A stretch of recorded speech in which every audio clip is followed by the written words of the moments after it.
What happens when a Tudor princess defies her royal duty, breaks all the rules and marries for love? Scandal, outrage, and a royal temper tantrum. On this day in Tudor history, the 14th of January 1515, in the reign of King Henry VIII, the king sent his best friend, Charles Brandon, Duke of Suffolk, on a diplomatic mission. His task? To escort the king's recently widowed sister, Mary Tudor, Queen of France, back to England.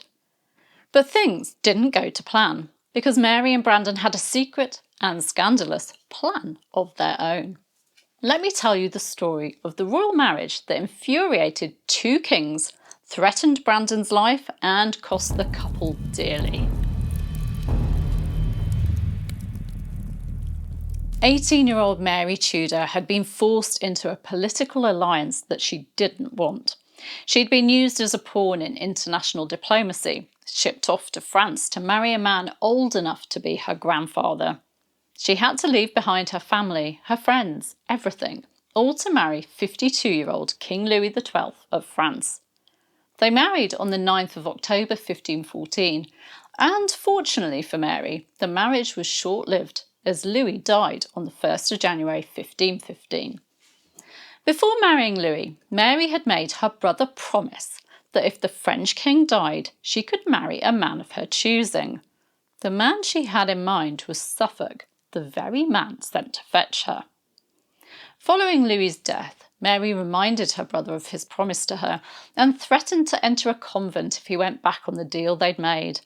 The twice-married Suffolk, who was about 30, married Mary secretly in France in February 1515, and then again in a more formal ceremony in March 1515. Francis I, the new French king, was furious with the couple for marrying secretly, going as far as saying to Suffolk that he should behead him.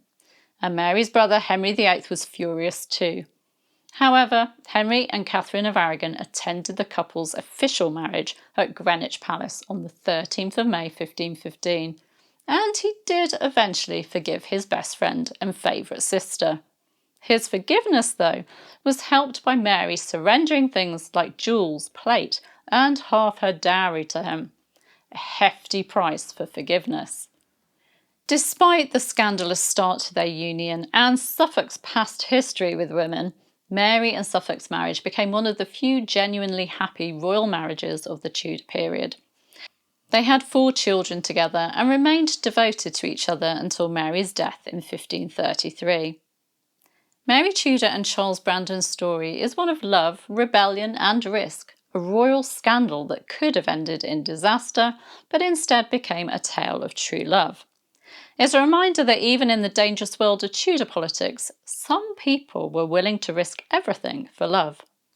But as always in Tudor times, love came at a price. Henry VIII may have forgiven them, but only after Mary paid dearly to secure their future. What do you think? Would you have risked defying 2 kings for love, even if you were the king's best friend or favourite sister? Let me know in the comments, and don't forget to like and subscribe for more stories from the fascinating world of Tudor history.